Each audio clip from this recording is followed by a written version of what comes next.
હું ઘણી વખત હસતા હસતા કહું છું કે દરેક વ્યક્તિ સવારમાં જે પોતાના ગ્રુપમાં ગુડ મોર્નિંગનો ઉપદેશ મોકલે છે ને, સરસ સુવાક્ય, બસ તારે એ પ્રમાણે જીવવાનું છે તો પૃથ્વી સ્વર્ગ જ છે.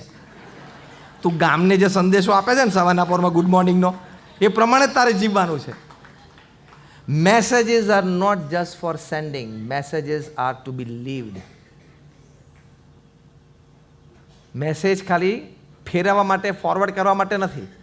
તમારે બ્રોડકાસ્ટ ગ્રુપ 2-4 બનાવી દીધા હોય, 250-300 જવા દે. The biggest dustbin of the world is WhatsApp. કારણ કે એમાં ધડાધડ ફોરવર્ડિંગ ચાલતું હોય છે. આ બધું એટલા માટે કહું છું કે સવારે ઉઠીને ભગવાનના સ્મરણનો સમય છે. રાત્રે સૂતા પહેલાં ભગવાનના સ્મરણનો સમય છે. Morning chanting is inspiring, evening chanting is distressing. એ મોબાઈલને તમારે એ હક, એ સમય અને શક્તિ નહીં આપી દેવાની.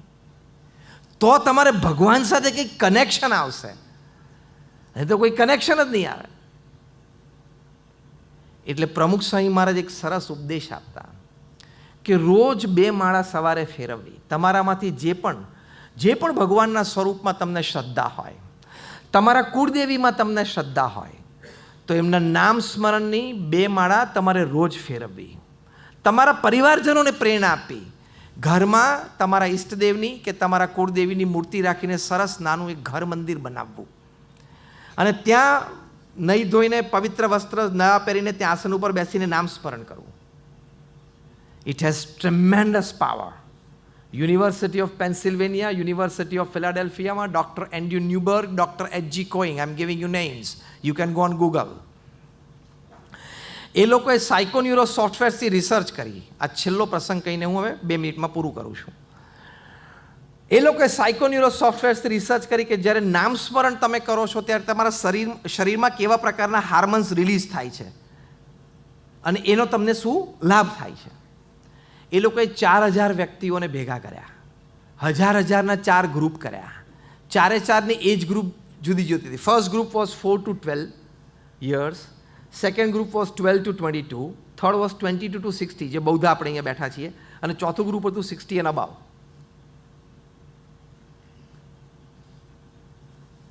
ત્યાં કેમ્પસ ઉપર એ લોકોને કહ્યું કે તમે ભારતીય પદ્ધતિ પ્રમાણે પલાઠી વાળીને આવી રીતે ફ્લોર ઉપર બેસો ને તમે ભગવાનનું નામ સ્મરણ કરો, જ્યાં પણ જે ભગવાનના સ્વરૂપમાં તમને શ્રદ્ધા હોય. એ પહેલાં એ લોકોના સાયકોન્યુરો સોફ્ટવેર્સ વર્ઝન 1.0 થી MRIs અને માઇન્ડ મેપિંગ થયા. પછી 4-5 વખત નામ સ્મરણ કર્યું. પછી બધાને કહ્યું કે now you are part of the experiment, subject of the experiment. તમે બધા ઘરે જાઓ અને તમે બધાએ 3 મહિના સુધી, એટલે 4 તરી 12 વીક સુધી રોજ તમારે 12 મિનિટ નામ સ્મરણ કરવાનું છે.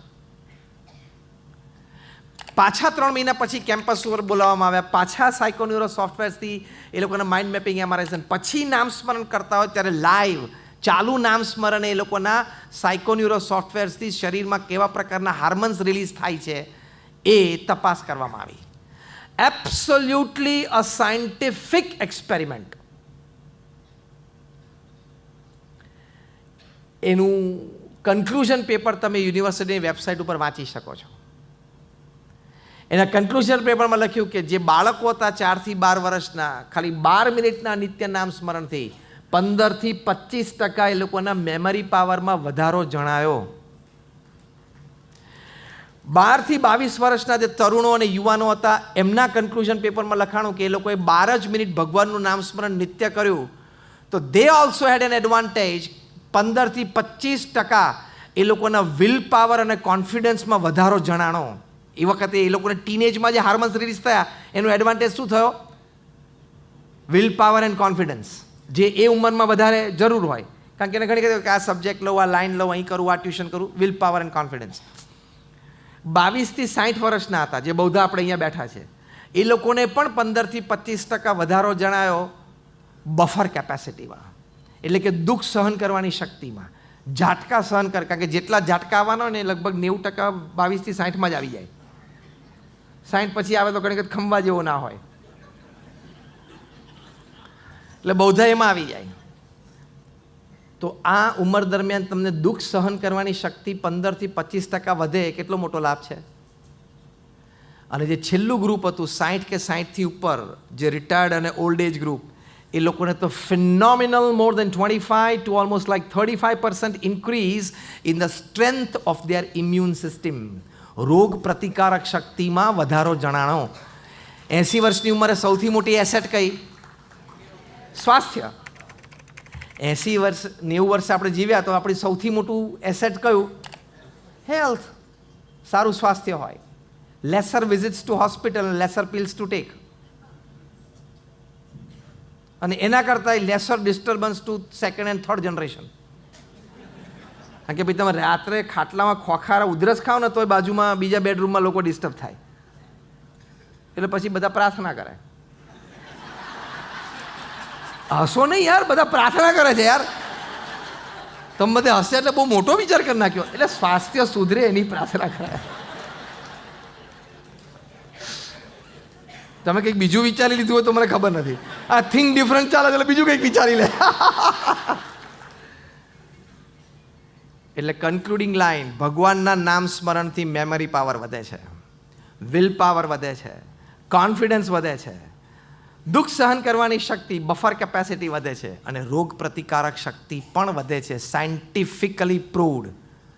તો આપણે 10-15 મિનિટ ભગવાનનું નામ સ્મરણ રોજ કરવું જોઈએ કે ના કરવું જોઈએ? જે કરો છો એને અભિનંદન છે, ના કરો એ સ્વર્ગની વાત ફરી કોઈક વખત આપણે કરશું. અત્યારે આ 5 એડવાન્ટેજ લેવા માટે પણ આ કરવું જોઈએ.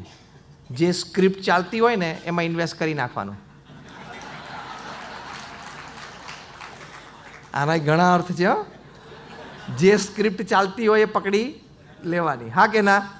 એમ અત્યારે આ સાયન્ટિફિક એડવાન્ટેજ સાથેની મેં સ્ક્રિપ્ટ આપી, એટલે પકડી લેજો. એટલે થિંક ડિફરન્ટમાં આપણે 4 વાત સમજ્યા. પહેલી વાત કે નીતિમત્તા અને પ્રામાણિકતા રાખવા. બીજી વાત, પ્રચંડ પુરુષાર્થ એ મનુષ્યનું ગૌરવ છે. અને આપણે આપણા કાર્યક્ષેત્રમાં કામ ના હોય તો સમાજ સેવા કે ધર્મ સેવા સંસ્થામાં જોડાઈને પણ સ્વયંસેવક તરીકે નાની સેવામાં પણ જોડાઈ જવું. એટલે બીજી વાત પ્રચંડ પુરુષાર્થ. ત્રીજી વાત આપણે કરી કે સંપની ભાવના હંમેશા રાખવી. અને ચોથી વાત આપણે કરી કે ભગવાન પ્રત્યેની શ્રદ્ધા અને ભક્તિ રાખવા. તમે પ્રમુખ સ્વામી મહારાજનું આ બાબતે બહુ જ એક સુંદર વિધાન, જે હું તમને શબ્દશ અને અક્ષરશ કહું છું, એ તમે લઈને ઘરે જજો. That will be the best and the sweetest part. Pramukh Swami મહારાજ કહેતા, જીવનમાં શ્રદ્ધા અને ભક્તિ દ્રઢ કરવા. Repeat with me. જીવનમાં શ્રદ્ધા અને ભક્તિ દ્રઢ કરવા. Repeat the whole sentence. Thank you very much, and all my prayers for all of you, and may my Guru Mahan Swami Maharaj bless you. Jai Swaminarayan.